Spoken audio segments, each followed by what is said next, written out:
Hello viewers, আসসালামু আলাইকুম। Samia's moms রেসিপিতে সবাইকে স্বাগতম জানাচ্ছি।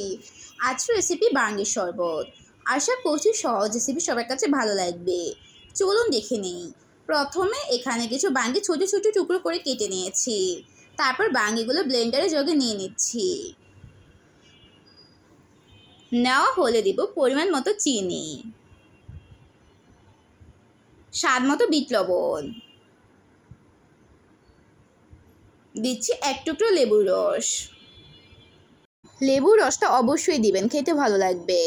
বাঙ্গির শরবতটা এভাবে একবার হলো ট্রাই করে দেখবেন, খেতে কতটা মজার হয়। এবার দিব পরিমাণ মতো পানি। আমি এখানে কিন্তু কিছুর পরিমাপ বলিনি, আপনারা আপনাদের পছন্দ অনুযায়ী দিবেন। তারপর ব্লেন্ডারে জগে ঢাকনা লাগিয়ে ব্লেন্ড করে নিব। ব্লেন্ড করা হয়ে গেছে। চামচ দিয়ে দেখিয়ে দিচ্ছি কেমন ঘন হয়েছে, দেখেই বুঝতে পেরেছেন।